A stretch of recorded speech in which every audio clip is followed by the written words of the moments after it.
pessoal, vamos à aula de hoje. Sejam bem-vindos aí a mais uma aula de história. Na aula de hoje nós iremos falar sobre o governo de Luiz Inácio Lula da Silva. Sei que vocês estavam esperando por isso ansiosamente. Então vamos falar um pouquinho sobre o governo dele. Bom, pessoal, o Lula ele vai ganhar as eleições de 2002, tá? Contra o José Serra, que era o candidato do PSDB.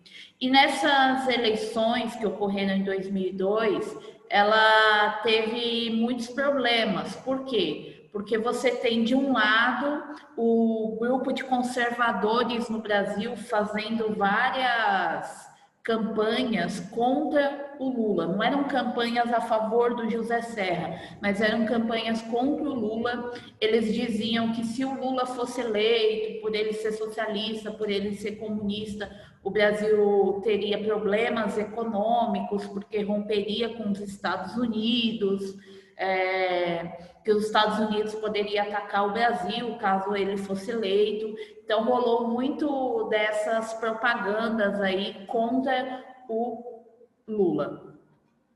E o Lula, por sua vez, ele começou a fazer muito propaganda em torno de projetos para o desenvolvimento econômico e até mesmo para a inclusão social.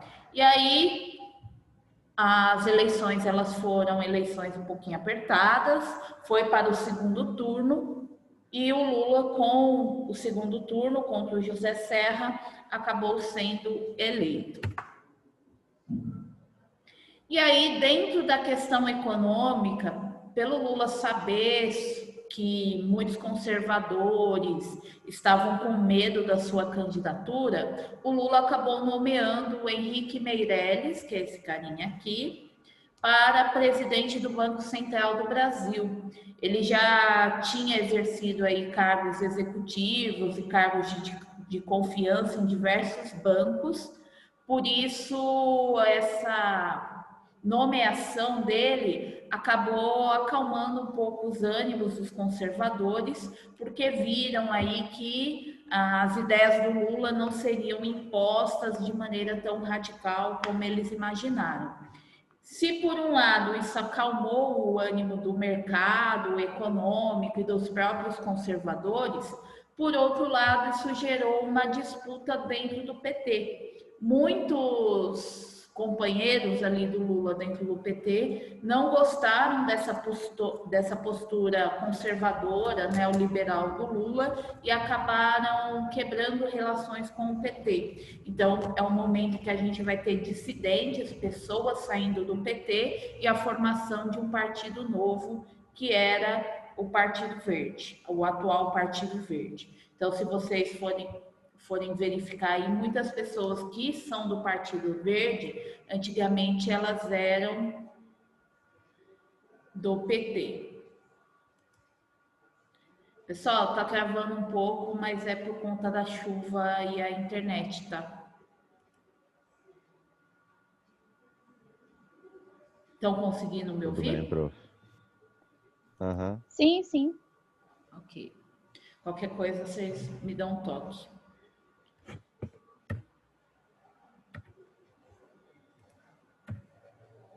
Bom, gente, dentro do campo também econômico, o Lula acabou tomando medidas diferentes dos candidatos anteriores e ao invés de ficar puxando o saco dos Estados Unidos, literalmente, ele decidiu buscar novos mercados para o Brasil. E aí, então, ele começou a buscar mercados em nações que estavam tendo um crescimento econômico, estavam se desenvolvendo naquela época. Então, o Brasil passou a ter relações comerciais com a Índia, com a China, com a Rússia e com a África do Sul. além, é lógico, de continuar mantendo as relações que já havia com os Estados Unidos. Mas ele não ficou limitado somente aos Estados Unidos ou países europeus, ele foi buscar aí novos mercados para o Brasil. É interessante também que no governo dele houve um fortalecimento da Mercosul.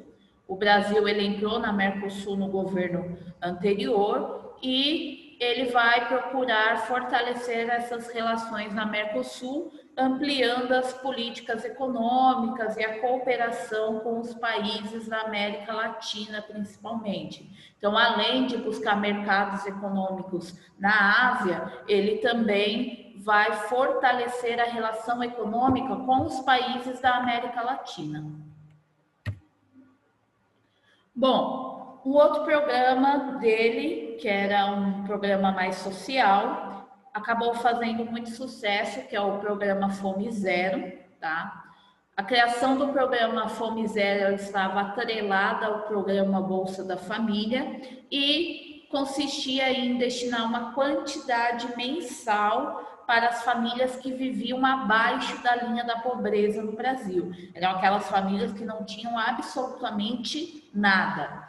E ele iniciou esse programa nas áreas que tinha maior carência, que no caso foi o Piauí. Então ele começou o programa nas cidades de Guaribás e Acuã, considerada aí as cidades mais pobres no Brasil. E o dinheiro que essas famílias recebiam não era um dinheiro considerável, era R$ 50. E esses R$ 50 acabaram sendo muito importantes, não só para essas famílias, mas também para a economia local, porque essas famílias utilizavam o dinheiro para consumir e esse consumo acabava gerando empregos, fazia circular a renda dessas cidades que são muito pequenas. Então, acabou sendo um programa que teve muito sucesso, principalmente nessas cidades que têm uma população extremamente carente e uma economia fragilizada. Agora, esse programa, por exemplo, na cidade de São Paulo, não faz diferença nenhuma, porque R$ 50 a pessoa não consegue comprar praticamente nada, nem o básico para sobreviver. Agora, nessas cidades do interior, cidades mais pobres, cidades mais carentes, aí sim esse dinheiro faz. Voltei, gente.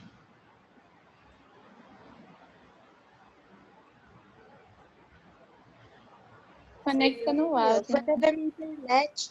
Não, Ela tá conectando o áudio ainda. Tudo bem, calma. Conecta. Conectou. Não falaram que ia... Tamo. Oi, Aneli, tá me ouvindo? Oi, Aneli. Tia, estamos sentindo.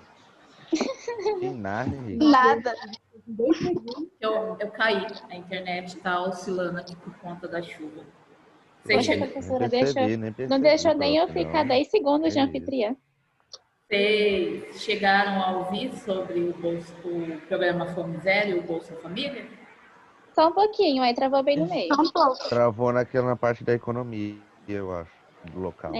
Isso. Ok. Então, pessoal, esse programa, eles deram início nas regiões mais pobres do Brasil, nas cidades mais pobres, e recebiam apenas R$ 50. Então, o que acontecia? Em cidades grandes como São Paulo, era um programa que não fazia diferença, porque R$ 50 você não consegue consumir nada.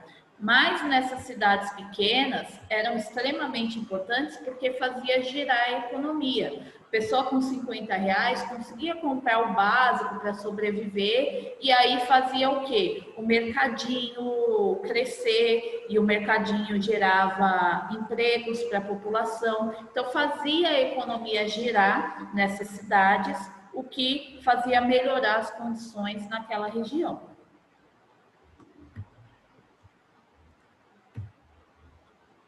Bom, e aí justamente por conta desse programa de Fome Zero, o Brasil chegou a ser destaque no G20. O G20 é um fórum para a cooperação internacional com relação a temas econômicos e financeiros, no qual aí fazem parte 19 países emergentes e em desenvolvimento, e nós temos também a União Europeia. E o Brasil acabou se destacando justamente por conta do combate à fome. O Lula recebeu até um prêmio por conta desse programa, que ajudou na erradicação da miséria no Brasil. Ele também vai fazer algumas propostas na área da educação, que vai diminuir o número de analfabetismo, mas o programa Fome Zero ele foi um sucesso por conta da diminuição considerável da mortalidade infantil no Brasil. E aí ele acaba recebendo um destaque no G20 por conta dessa sua proposta. Bom, gente, o Brasil também participou de outras políticas externas que acabaram sendo importantes na época, como, por exemplo, no Haiti. O Haiti ele sofreu com um terremoto muito grande, que destruiu boa parte do Haiti em 2004, e o Brasil ele deu apoio financeiro e estrutural para o Haiti. Inclusive, o Brasil foi escolhido para liderar a missão militar da ONU para tentar manter a ordem e proteger o povo haitiano após aí esse terremoto. E em 2005, o Brasil também se aproximou do Japão e da Coreia do Sul e dos países dos Emirados Árabes, como, por exemplo, o Catar. Inclusive, essa aproximação foi importante porque o Brasil passou a importar a mão de obra brasileira para esses territórios.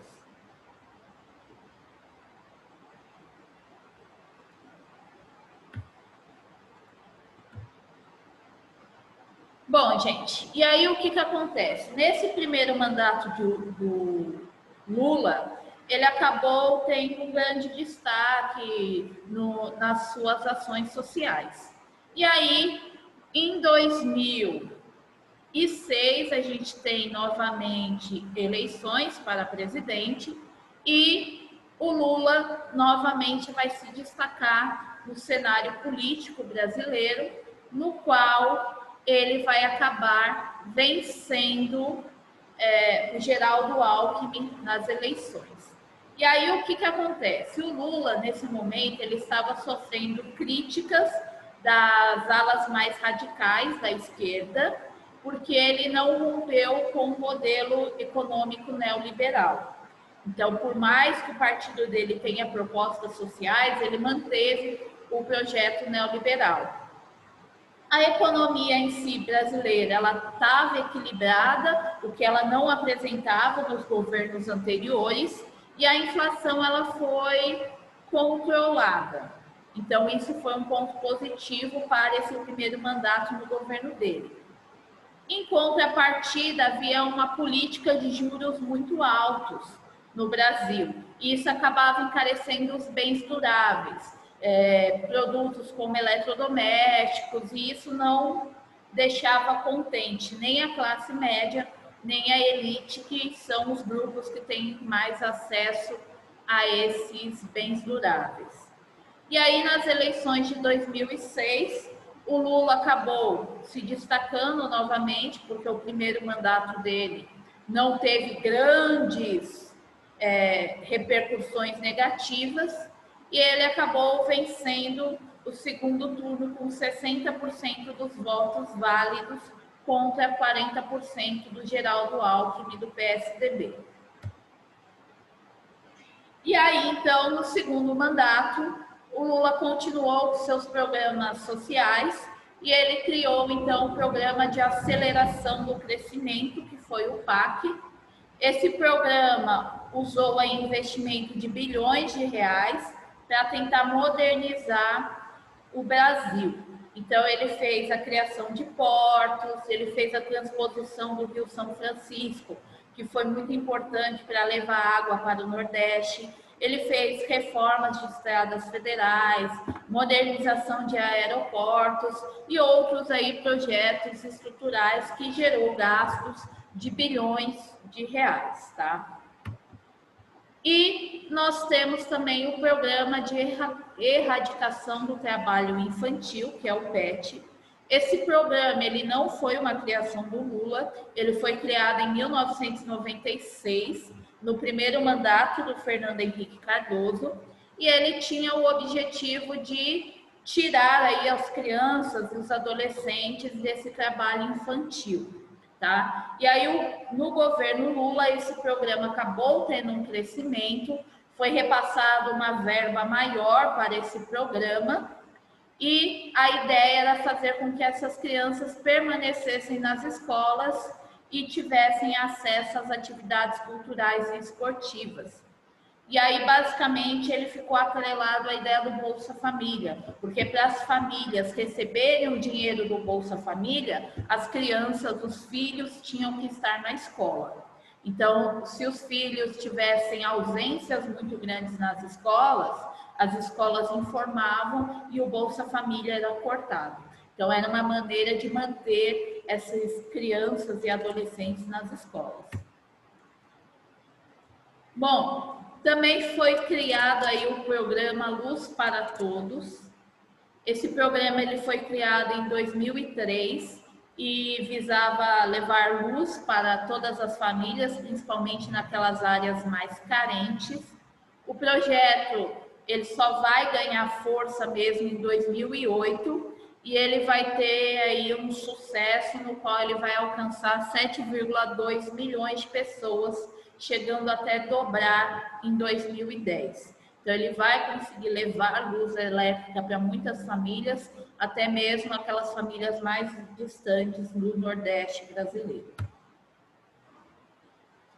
Ele também criou o Brasil Alfabetizado e Educação de Jovens e Adultos, porque um dos grandes problemas do Brasil sempre foi a área da educação, e o índice de analfabetismo do Brasil era extremamente alto, a população tinha uma baixa escolaridade, não só a de pessoas jovens, mas também adultos, que não chegavam nem até a quarta série completa. E aí esses programas foram incentivados e foram colocados mais de 10 milhões de pessoas dentro desse programa, elas foram contempladas nesse programa e foi investido R$1 bilhão na educação brasileira. E aí esse dinheiro era dividido entre questão de pesquisa, incentivo à pesquisa científica nas universidades, investimento na formação de escolas de jovens e adultos, que é o EJA, investimento para que os estados repassassem para as escolas em questão de infraestrutura. Então, foi investido bastante dentro da questão da educação que a gente não via nos governos anteriores. Resolveu o problema? Não, porque ainda havia muito desvio de verbas, muitos problemas estruturais em si no Brasil. Porém, foi um programa que deu aí um up na educação que até então estava sendo deixada de lado. Bom, outras medidas no governo do Lula que foram importantes foi a criação de cotas raciais nas vagas de universidades públicas, que acabou possibilitando um acesso maior de afrodescendentes à educação de nível superior.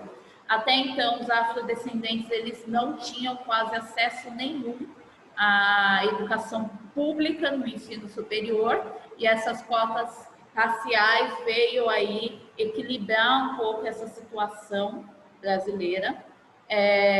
E nesse período houve também aí o Brasil sediando a Copa do Mundo, o famoso aí 7-1 brasileiro. A famosa vergonha do Brasil, sediou a Copa do Mundo e tomou de 7-1 da Alemanha. E o Brasil chegou a sediar também as Olimpíadas de 2016. E aí nas Olimpíadas nós tivemos muitos atletas se destacando, não no futebol, mas em outros esportes, como a ginástica olímpica, o vôlei, o próprio judô, na questão do atletismo. Então, houve diversos esportes que os brasileiros começaram a se destacar e ganharam medalhas de ouro que até então eram inesperadas pelo povo brasileiro. Bom, no final do governo do Lula, houve aí um escândalo de corrupção que foi conhecido como mensalão. Vários integrantes do PT foram acusados de desvio de verba, de corrupção. Alguns foram pegos tentando fugir do Brasil com um monte de dólar na cueca. E aí, dentro desse escândalo de corrupção, o Lula meio que escapou ileso nesse primeiro momento do escândalo do mensalão. Por quê? Foram citadas muitas pessoas dentro do PT, porém o Lula utilizou aquele discurso de eu não sei de nada, eu não sabia de nada, e não, em nenhum momento houve o nome do Lula citado nessas investigações. Então, a gente tem aí nomes como José Dirceu, que era o ex-ministro da Casa Civil, José Genuíno, que era o assessor do Ministério da Defesa, o Marco Valério, que era um empresário, sempre tem empresário envolvido em corrupção, tá, gente? O João Paulo Cunha, que era o deputado do PT de São Paulo, o Duda Mendonça, que era o publicitário do PT, e o Dalúbio Soares, que era o ex-tesoureiro do PT. Então, todos esses nomes foram envolvidos nas investigações do mensalão, que foi aí um dos maiores casos de corrupção que teve no Brasil. Dúvidas, medos, traumas, preocupações? Não. Só tô achando estranho, porque você falou um monte de coisa boa do Lula, e eu, então, o governo dele foi bom. Mas aí chegou no final... Então, a grande questão em si é que todos os governos, de maneira geral, têm pontos positivos e negativos. O negativo, até hoje, sempre é a corrupção, gente. Não importa se o governo é de direita, de esquerda, de centro, o Brasil está envolto a um esquema de corrupção fortíssimo que envolve não só o executivo, mas o legislativo, o judiciário. Então, na verdade, o brasileiro fica naquela de, escolher o menos pior, tá? Então, teve coisas boas, sim, no governo dele e teve coisas negativas. Eu não poderia falar e citar somente as coisas boas, porque teve realmente coisas muito negativas, só que as coisas negativas vão acabar se destacando no governo Dilma e não no governo Lula. Então, o que acontece? Esse caso de corrupção foi bem no finalzinho do governo dele e vai acabar afetando o governo posterior, que vai ser o da Dilma Rousseff. Daniele, você acha que se o Lula conseguisse candidatar na eleição de 2022, que talvez ele consiga, né? Você acha que ele tem chance de ganhar? Acha mesmo? Acho porque o Lula em si, ele fez muitas coisas que acabou ajudando o desenvolvimento do Nordeste. E o Nordeste, ele até então não tinha nenhum presidente que faziam coisas que pudesse desenvolver o Nordeste. Então, o Lula foi o primeiro a fazer coisas para aquela região. Então, as pessoas falam, o Nordeste não sabe votar. Mas eles geralmente votam naquelas pessoas que fizeram alguma coisa pela região. E no caso foi o PT, por isso que o PT é tão forte no Nordeste brasileiro. Eu prestei atenção nisso nas eleições de 2018, porque a maioria dos estados do Nordeste votou no Haddad, né? Acho que era o Haddad. Isso. Só que o resto do Brasil votou no outro, né? Então... É justamente porque foi o único partido que fez realmente alguma coisa para o Nordeste. Talvez isso se modifique se o atual candidato, o atual presidente, fizer coisas que sejam benéficas para aquela região. Mas aí vai depender muito das ações do atual presidente para que tenha aí uma virada dentro dessa ideia do Nordeste. Mas pelo que o que tem se percebido, por exemplo, nas eleições para prefeito, é que tanto o atual quanto o PT tem perdido eleitores. Eu percebi isso também. Daniele, Daniele, visto pode falar aqui. falando, como é que é? Acho que era no Twitter, alguma coisa assim do tipo, sobre o Bolsonaro ter ganhado as eleições de 2018 contra o Haddad por falta de voto. Isso é verdade? Eu não entendi a pergunta. Pode repetir para mim, por favor? Porque eu vi alguém falando no Twitter, né, que o pessoal estava tudo discutindo, que o Bolsonaro acabou ganhando a presidência por falta de votos. Mas então seria falta de votos do Haddad em 2018? Porque ninguém queria mais o PT, amiga. Aí todo mundo foi lá e votou no Bolsonaro. O que teve, na verdade, em 2018 foi um antipetismo muito forte. Como o Brasil está passando por um ciclo econômico negativo, isso acabou afetando muito o partido do PT, principalmente após o impeachment da Dilma. O impeachment da Dilma, que a gente vai falar na semana que vem.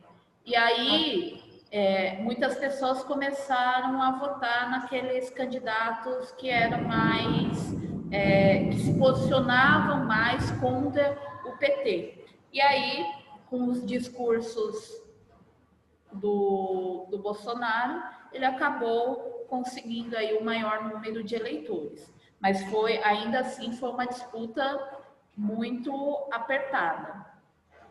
O meu pai mesmo só votou no Bolsonaro porque ele não vota no PT. Ele se arrependeu depois. Teve muitas situações como essa, tipo, não vou votar no candidato do PT, então vou votar no outro, não importa quem é o outro. Isso foi o que meu pai fez. Vai, Duda, fala. Daniele, você falou que todo governo tem um lado bom e um lado ruim, né? Sim. Eu queria saber qual que é o lado bom do governo do Bolsonaro. Calma, gente, ele tá começando agora. Já foi 2 anos, Daniele. Que é nada, gente, não completou nenhum ainda. Que legal, né? Bom, gente, em si, as reformas que ele está fazendo está sendo benéfica para algumas pessoas, sim, que são pessoas da elite. Eles estão contentes até então, com o governo dele. Mas, por exemplo, uma coisa positiva que ele fez foi terminar a obra que se iniciou no governo do PT, que levou aí água para algumas outras regiões do Nordeste. Tá certo que já estava praticamente finalizada, mas ele terminou. Ele só colocou a cerejinha no final do bolo.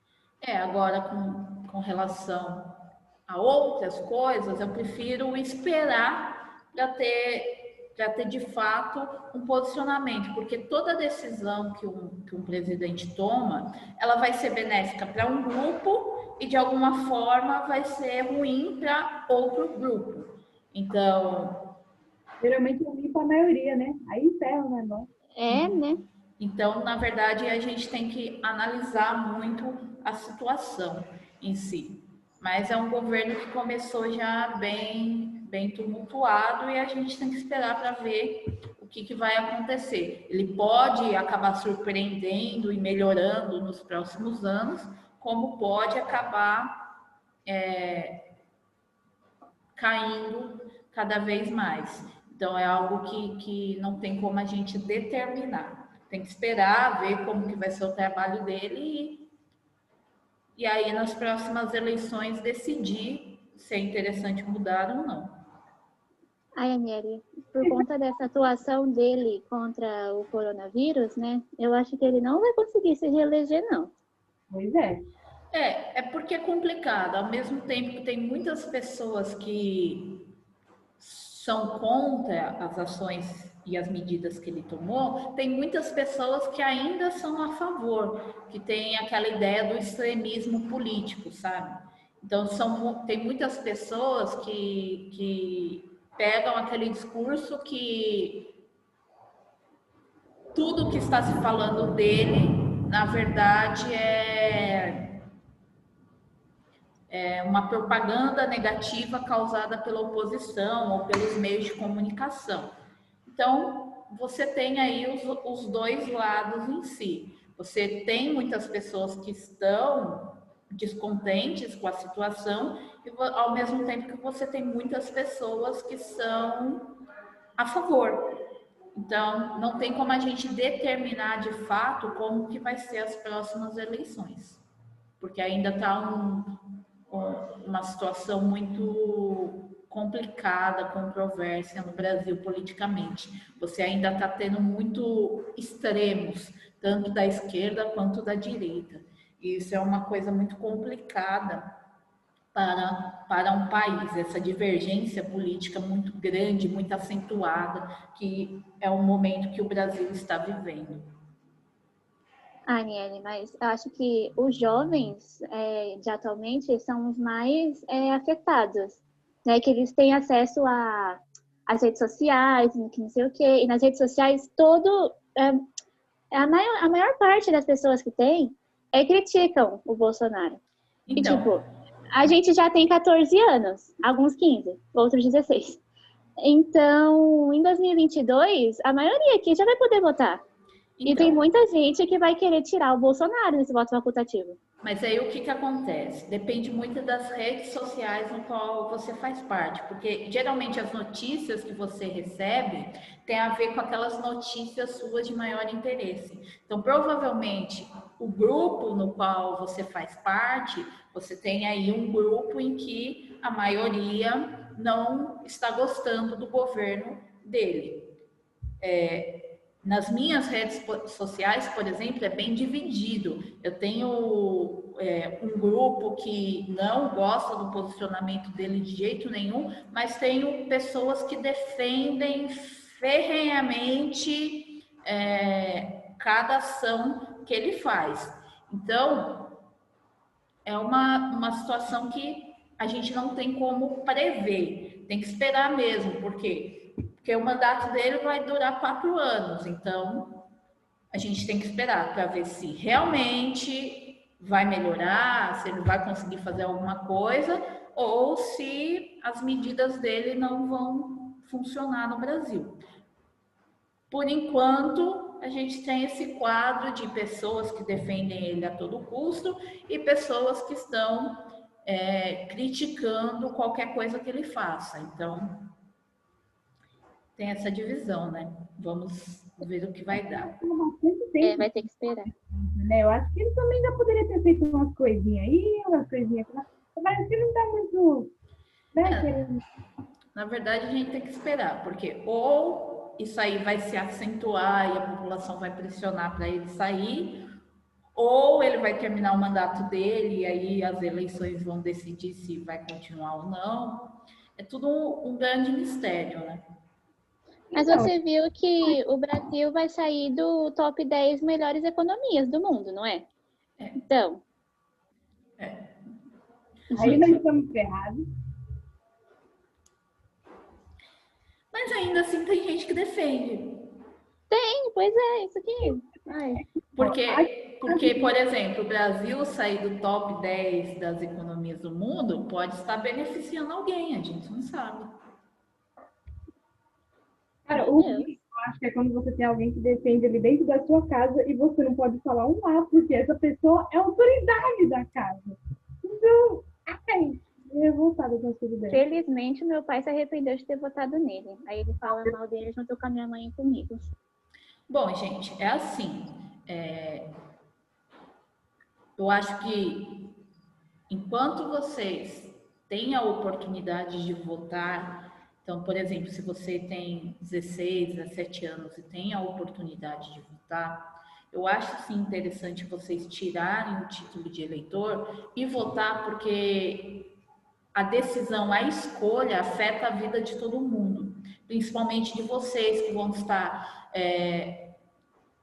voltados aí para a área da educação, porque vocês vão estar entrando nas universidades, vocês vão estar entrando no mercado de trabalho. Isso afeta muito, principalmente os jovens. Mas é importante sempre a ideia de voto consciente, que é o quê? Pelo menos ler as propostas dos candidatos. E aí é lógico, vocês lendo essas propostas, vocês têm uma ideia se a proposta é boa para vocês ou não.